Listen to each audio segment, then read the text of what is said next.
Bus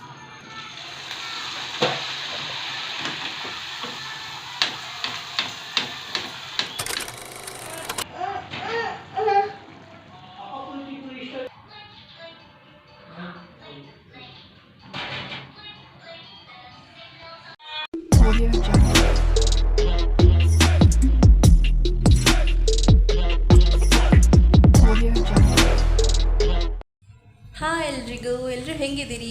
I hope ಎಲ್ಲರೂ ಚೆನ್ನಾಗಿದೆ ಅಂತ ಭಾವಿಸ್ತಾ ಇದ್ದೀನಿ. Welcome back to my channel Jyothishree logs.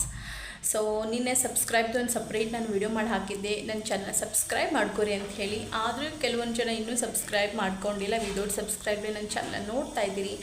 So please ಯಾರ್ಯಾರು ಸಬ್ಸ್ಕ್ರೈಬ್ ಮಾಡ್ಕೊಂಡಿಲ್ಲ ನೋಡಿ, ಚಾನಲ್ನ ಸಬ್ಸ್ಕ್ರೈಬ್ ಮಾಡ್ಕೊರಿ, ವಿಡಿಯೋ ಕಂಪ್ಲೀಟಾಗಿ ನೋಡಿ ಲೈಕ್ ಮಾಡಿ ಅಂತ ಹೇಳ್ತಾ ಇದ್ದೀನಿ. ಸೊ ಇವತ್ತು ನಮ್ಮ ಮನೆಗೆ ಸ್ವಲ್ಪ ಜನ ಗೆಸ್ಟ್ ಬರ್ತಾಯಿದ್ದೇನೋ, ಏನು ಮಾಡಬೇಕು ಅಂತ ವಿಚಾರದಲ್ಲಿದ್ದಾಗ ಸೊ ನನ್ನ ತಲೆಯಲ್ಲಿ ತಕ್ಕಂಥ ಆಪ್ಷನ್ ಬಂದಿರೋದು ಎಸ್ ಪೂರಿ ಮಾಡೋಣ, ವಿತ್ ಅದಕ್ಕೆ ಕಾಂಬಿನೇಷನ್ ಆಗಿ ಏನಾದರೂ ಕುರ್ಮಾ ಥರ ಏನಾದರೂ ಮಾಡೋಣ ಅಂತ ಅಂದ್ಕೊಂಡಿದ್ದೀನಿ. ಸೊ ಅದು ಲಾಗನ್ನು ನಾನು ಫುಡ್ ಲಾಗ್ನ ಇವತ್ತು ಶೇರ್ ಮಾಡ್ತಾಯಿದ್ದೀನಿ ನಿಮ್ಮ ಜೊತೆ. ಐ ಹೋಪ್ ಎಲ್ಲರೂ ನಿಮ್ಗೆ ಇಷ್ಟ ಆಗ್ತದೆ ಅಂತ ಭಾವಿಸ್ತಾ ಇದ್ದೀನಿ.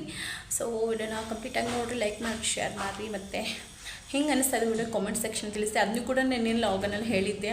ಸೊ ಯಾರ್ಯಾರು ಎಲ್ಲಿಂದ ನೋಡ್ತಾ ಇದ್ದೀರಿ ಅಟ್ಲೀಸ್ಟ್ ಊರ ಹೆಸರಾದ್ರೂ ಮೆನ್ಷನ್ ಮಾಡಿರಿ ಅಂತ ಹೇಳಿದ್ನಿ. ಸೊ ಅದನ್ನು ನೀವು ಮಾಡಿಲ್ಲ. ಸೊ ಪ್ಲೀಸ್ ಈ ವಿಡಿಯೋಕ್ಕಾದ್ರೆ ಅಟ್ಲೀಸ್ಟ್ ಈ ವಿಡಿಯೋ ಆದರೆ ಹೆಂಗಿತ್ತಂತ ಕಾಮೆಂಟ್ ಸೆಕ್ಷನ್ ತಿಳಿಸಿ. Okay, so let's get in the video. So ನಾನು ನೋಡಿರಿ ಇವತ್ತು ಪೂರಿ ಮಾಡಬೇಕಂತ ಪೂರಿ ಸ್ಟಾರ್ಟ್ ಮಾಡಿದ್ದೀನಿ ಮಾಡಲಿಕ್ಕೆ. ನಾನಿಲ್ಲಿ ಮೈದಾ ಹಿಟ್ಟನ್ನ ತಗೊಂಡಿದ್ದೀನಿ. ಸೊ ಅದಕ್ಕೆ ಇವಾಗ ಸ್ವಲ್ಪ ರವೆ ಮಿಕ್ಸ್ ಮಾಡ್ತಾಯಿದ್ದೀನಿ ನೋಡಿರಿ. ನಾವು ಹಿಂಗೆ ಮೆಜರ್ಮೆಂಟಲ್ಲಿ ಹೇಳಬೇಕಂದ್ರೆ 1-2 ಕಪ್ ಅಷ್ಟು ರವೆ ಮೈದಾ ಹಿಟ್ಟು ತಗೊಂಡಿದ್ರೆ ಅದಕ್ಕೆ ಅರ್ಧ ಕಪ್ನಷ್ಟು ರವೆ ಹಾಕಬೇಕು. ಸೊ ನೋಡಿರಿ ಅದಕ್ಕೆ ಎಷ್ಟು ಬೇಕು ನನ್ನಷ್ಟು ಇಲ್ಲಿ ರವೆ ಹಾಕ್ತಾಯಿದ್ದೀನಿ. ಸೊ ರವೆ ಹಾಕಿ ನೀಟಾಗಿ ಎಲ್ಲವನ್ನು ಮಿಕ್ಸ್ ಮಾಡ್ಕೊರಿ. ಮಿಕ್ಸ್ ಮಾಡಿದ ತಕ್ಷಣ ಸ್ವಲ್ಪ ಉಪ್ಪು ಹಾಕ್ಕೊಳ್ಳಿ. ಉಪ್ಪು ರುಚಿಗೆ ತಕ್ಕಷ್ಟು ಎಷ್ಟು ಬೇಕೋ ಅಷ್ಟು ಉಪ್ಪನ್ನು ಸೇರಿಸ್ಕೊರಿ. ತುಂಬ ಉಪ್ಪಾದರೂ ಪೂರಿ ಚಲೋ ಅನಿಸಲ್ಲ, ಅಷ್ಟು ನೋಡ್ಕೊಂಡು ಮೀಡಿಯಮ್ ರೇಂಜಲ್ಲಿ ಹಾಕೋರಿ. ಸೊ ನೋಡಿ ಈ ಥರ ಎಲ್ಲ ಮಿಕ್ಸ್ ಮಾಡಕ್ಕದೀನಿ. ಉಪ್ಪು ಹಾಕಿದ ತಕ್ಷಣ ಮತ್ತು ಇಲ್ಲಿ ಸ್ವಲ್ಪ ನಮ್ಗೆ ಸ್ವಲ್ಪ ಸಕ್ಕರೆ ಹಾಕೋರಿ. ಸಕ್ಕರೆ ಏನಕ್ಕೆ ಹಾಕೋಬೇಕು ಅಂತಂದರೆ ಚೂರು ಕಲರ್ಗೂ ಕೂಡ ಮತ್ತು ಸ್ವಲ್ಪ ಟೇಸ್ಟ್ ವೈಸು ಚೆನ್ನಾಗಿರ್ತೈತಿ. ಸೊ ಹಾಗಾಗಿ ಸಕ್ಕರೆ ಕೂಡ ಹಾಕ್ಕೊಂಡು ನೀಟಾಗಿ ಎಲ್ಲವನ್ನು ಮಿಕ್ಸ್ ಮಾಡ್ಕೊ. ಇನ್ನೂ ಕೆಲವೊಂದು ಜನ ಇದರಲ್ಲಿ ಎಣ್ಣೆ ಹಾಕೋತಾರೋ, ಸ್ಟಾರ್ಟಿಂಗ್ ಆ್ಯಂಡ್ ಹಾಲು ಅಥವಾ ಮೊಸರು ಈ ಥರ ಎಲ್ಲ ಹಾಕೆಲ್ಲ ಮಾಡ್ತಾರೆ. ಸೊ ನಾನು ಅದೇನು ಮಾಡಲ್ಲ, ಸಿಂಪಲಾಗಿ ಇಷ್ಟನ್ನು ಮಿಕ್ಸ್ ಮಾಡಿ ಸ್ವಲ್ಪ ನೀರು ಹಾಕ್ತಾ ನೀವು ನಾದ್ಕೋರಿ. ಯಾಕಂದರೆ ಒಮ್ಮೆ ಜಾಸ್ತಿ ನೀರಾದ ತಕ್ಷಣ ಪೂರಿ ಹಿಟ್ಟು ಸ್ವಲ್ಪ ಗಟ್ಟಿ ಇದ್ರೇ ಚೆನ್ನಾಗಿರ್ತೈತಿ, ಅದು ಸ್ವಲ್ಪ ಅಳ್ಳಕ್ಕಾದ್ರಷ್ಟು ಚೆನ್ನಾಗಿರೋದಿಲ್ಲ. ಸೊ ಹಾಗಾಗಿ ಗಟ್ಟಿ ಹದವಾಗಿ ನೀಟಾಗಿ ಅದನ್ನು ನಾದ್ಕೋರಿ. ಸೊ ನಾನು ತೋರಿಸ್ತಾ ಇದ್ದೀನಿ ನೋಡಿ, ಆ ಥರದ ನಾದ್ಕೋರಿ.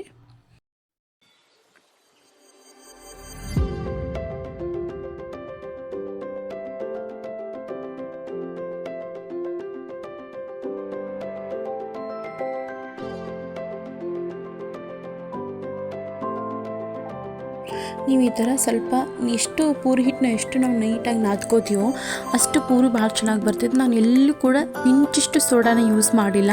ಸೊ ಈ ರೀತಿ ಹದವಾಗಿ ನಾದ್ಕೊಳ್ಳೋದ್ರಿಂದ ಪೂರಿ ಚೆನ್ನಾಗಿ ಬರ್ತೈತಿ. ಸೊ ಲಾಸ್ಟೆಲ್ಲ ನಾದ್ಕೊಂಡಾದ್ಮೇಲೆ ಸ್ವಲ್ಪ ಎಣ್ಣೆ ಹಾಕಿ ನಾದ್ಕೋರಿ. ಸೊ ಇನ್ನೂ ಸಾಫ್ಟಾಗಿ ಪೂರಿ ಭಾಳ ಚೆನ್ನಾಗಿ ಬರ್ತಾವೆ. ಸೊ ನೀವು ಕೂಡ ಇದೇ ಮೆಥಡ್ನ ಟ್ರೈ ಮಾಡಿರಿ.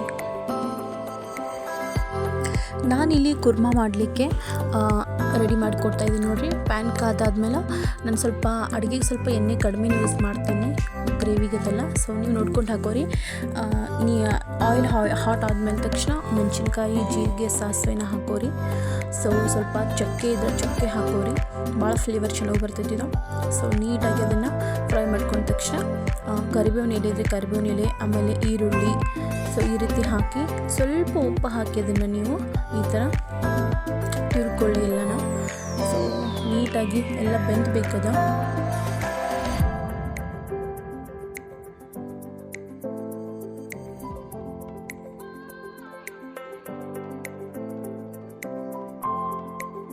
ಒಂದು ಸ್ವಲ್ಪ ಪಲಾವ್ ಎಲೆ ಮತ್ತು ನೆಕ್ಸ್ಟ್ ಟೊಮೆಟೊಗಳನ್ನ ಹಾಕ್ಕೊಳ್ಳಿ. ನೀವು ಟೊಮೆಟೊ ಆ್ಯಂಡ್ ಆನಿಯನ್ ಮಿಕ್ಸಿ ಒಳಗೆ ಹಾಕಿ ನೀವು ಹಾಕ್ಬೋದು. ಸೊ ನನಗೆ ಸ್ವಲ್ಪ ಟೈಮ್ ಇರಲಿಲ್ಲ, ಹಾಗಾಗಿ ಹಾಗೆ ಹೋಳಿ ಹಾಕಿದ್ದೀನಿ.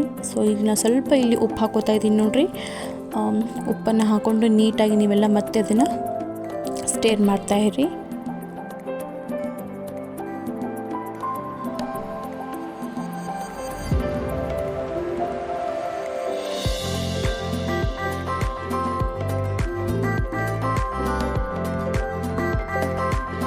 ಇದಕ್ಕೆ ಮತ್ತು ಸ್ವಲ್ಪ ಬೆಳ್ಳುಳ್ಳಿ ಮತ್ತು ಅಲ್ಲದ ಪೇಸ್ಟ್ ಆ್ಯಡ್ ಮಾಡಿರಿ. ಸೊ ಅದು ಹಾಕಬೇಕಾದ್ರೆ ಅದೊಂದು ಪರಿಮಳ ಇರ್ತಿತ್ತಲ್ಲ, ಭಾಳ ಮಸ್ತ್ ಬರ್ತಾ ಇರ್ತಿತ್ತು. ಸೊ ಇನ್ನು ನೆಕ್ಸ್ಟ್ ಮೊದಲು ಸ್ವಲ್ಪ ಹಳದಿ ಪೌಡ್ರ್ ಹಾಕಿರ್ತೀನಿ, ಅರಿಶಿನ ಪೌಡ್ರ್ ಅದನ್ನು ಕೂಡ ಸೇರಿಸ್ರಿ. ಆ್ಯಂಡ್ ಗರಂ ಮಸಾಲ ಅವು ಥರದ್ದೆಲ್ಲವನ್ನು ಹಾಕಿ ಆ್ಯಂಡ್ ಇದೇ ರೀತಿ ಮತ್ತು ಇದು ಮಾಡ್ತಾಯಿರಿ. ಆ್ಯಂಡ್ ಮನೆಯಲ್ಲಿ ನೀವು ಅಚ್ಕಾರ ಪುಡಿ ಹಾಕಿರಿ, ಇಲ್ಲಾಂದರೆ ಮನೇಲಿ ಮಸಾಲೆ ಖಾರ ಇದ್ದರೂ ಕೂಡ ಅದನ್ನು ಕೂಡ ನಿಮ್ಗೆ ಎಷ್ಟು ಖಾರ ಬೇಕೋ ಆ ಲೆವೆಲ್ವರೆಗೂ ನೋಡಿಕೊಂಡು ಖಾರನ ಹಾಕಿ. ಸೊ ಮತ್ತು ನೀವು ಈ ಥರ ಅದನ್ನೆಲ್ಲ ಸರಿಯಾಗಿ ತಿರುಕೊಳ್ಳಿ. ಅದಾದ ನೆಕ್ಸ್ಟ್ ಸ್ವಲ್ಪ ಗ್ರೇವಿ ಥಿಕ್ ಬೇಕು ಅಂತ ನಾವು ಏನು ಮಾಡ್ತೀವಿ ಅಂದರೆ ಸ್ವಲ್ಪ ಕಡಲೆ ಹಿಟ್ಟಿರುತ್ತೆ, ಅದಕ್ಕೆ ಚೂರು ನೀರು ಹಾಕಿ ನಾನು ತೋರಿಸಿದ್ರೆ ಒಂದು ಸ್ಕ್ರೀನ್ ಮ್ಯಾಗ ಆ ರೀತಿ ಆ ಲೆವೆಲ್ವರೆಗೂ ಹದ ಮಾಡ್ಕೊಂಡು ಅದನ್ನು ಈ ಥರ ಪ್ಯಾನ್ಗೆ ಹಾಕೋರಿ.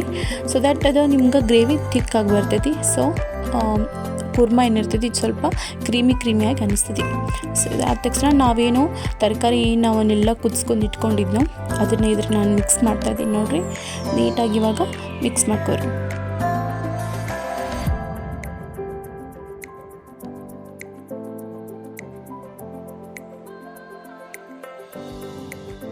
ಈ ಥರ ಮೇಲೆ ಮತ್ತು ಕೊತ್ತಂಬರಿನ ಉದುರಿಸ್ರಿ, ಅದು ಕೂಡ ಆರಾಮ ಚೆನ್ನಾಗಿರ್ತೈತಿ. ಆಮೇಲೆ ನೋಡಿ ಸ್ವಲ್ಪ ಕುದಿ ಬಡ್ಲಿಕ್ಕೆ ಬಿಟ್ಬೇಡಿ, ಕುದಿ ಬಂದ ತಕ್ಷಣ ಈ ಥರ ರೆಡಿ.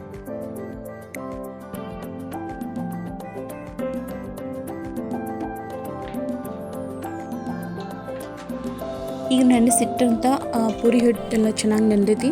ಸೊ ಈಗ ನಾವು ಒಂದೊಂದು ಚಿಕ್ಕದಾಗಿ ಉಳ್ಳಿ ಮಾಡಿಕೊಂಡು ಅದನ್ನು ನೀಟಾಗಿ ಇಟ್ಕೊಳ್ಳೋಣ. ಈ ರೀತಿ ನೀಟಾಗಿ ಉಳ್ಳಿ ಮಾಡಿ ಇಟ್ಕೊಂಬಿಡಿ.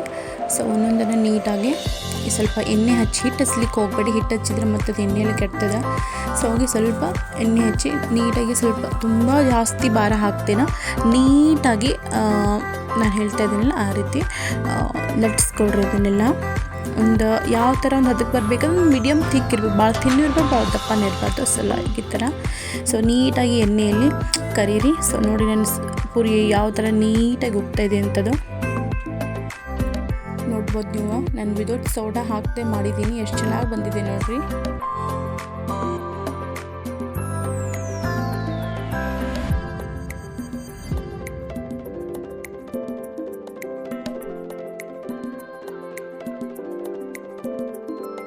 ಈ ಥರ ಪೂರಿ ಉಬ್ಬೇಕಂದ್ರೆ ಒಂದು ಟಿಪ್ಸ್ ಏನಂದ್ರೆ ಎಣ್ಣೆನ ಪೂರಿ ಮೇಲೆ ಚೆಲ್ತಾ ಇರಬೇಕದ. ಅಂದರೆ ನಾನು ಯಾವ ಥರ ತೋರಿಸ್ತಾ ಇದ್ದೀನಿ ನೋಡಿ ವಿಡಿಯೋಗಳು, ಆ ಥರ ಮಾಡಿದ್ರೆ ಪೂರಿ ಮೇಲ್ಗಡೆನೂ ಉಬ್ತಾ ಇರುತ್ತೆ.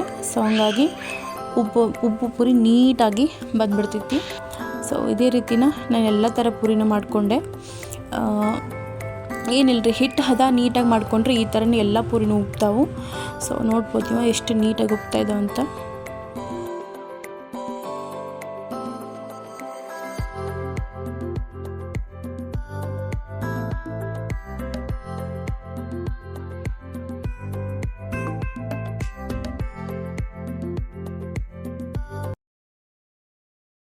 ಸೊ ನಮ್ಮ ಪ್ಲೇಟ್ ನೋಡ್ರಿ ಈ ಥರ ರೆಡಿ ಆಗೈತಿ.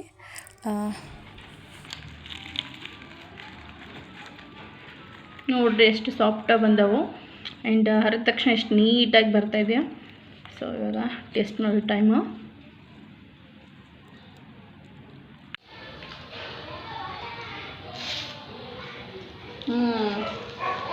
ಎಷ್ಟು ಬಂದವು.